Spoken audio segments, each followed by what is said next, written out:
Hey Nigel, what are you working on these days? You know, we're seeing a lot of interest and activity in radiopharmaceuticals as well. Radiopharmaceuticals. Yeah. Oh, yes. So there's diagnostics, usually imaging, and then there's therapeutics, which is often kind of cancer treatment, like radiation therapy. And so we're always working on devices, or we see devices that come through that are dealing with handling, right? Because obviously you don't want to spend too much time holding some of these things, handling radiation things. So you have to. It's actually quite a fascinating supply chain that maybe we'll get into today. But all the way from the initial generator to the what they call the mothers to the daughters or children, and then that's the thing that often ends up in you. So anyway, quite fascinating, and so I'm sure there's a joke in there about children being inside you versus or getting radiation. Anyway, yeah. So we'll work on that one. Yeah.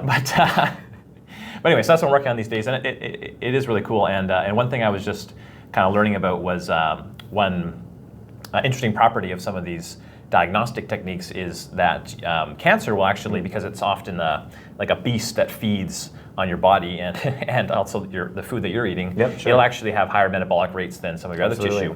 And so if you can tag glucose with these radio labels, they're called, you can identify the areas of your body that are sucking up a lot of glucose. And so there's some areas of expected glucose usage, which is like your brain, right? Yeah. We all know that our big human brains use up a lot of food.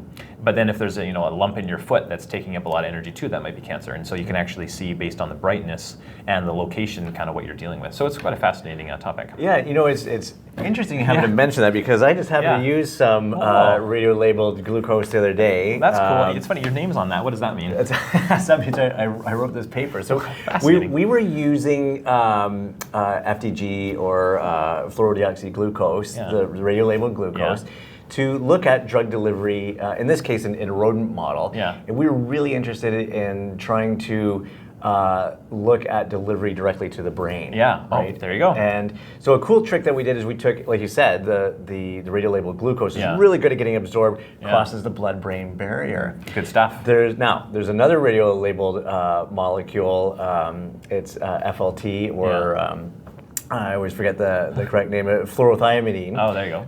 And it is not blood-brain barrier transmissible, or it doesn't cross. Right. Is that a good thing or bad thing? Well, it depends on what we're looking at. And if you're trying to show that if you're going to be able to deliver across the blood-brain barrier, you want to show the positive control, showing it go up there with the radio-labeled glucose, or if the technique isn't going to work by conventional means, you want a negative control, so we use the fluorothiamidine. So both are useful for the right situation. So you're talking about using the radioisotopes as a treatment, and this is a real practical imaging modality. And maybe I'll put a link in our video that here. Would be great. We can show that. I want to see the video of you getting the drug in the rats.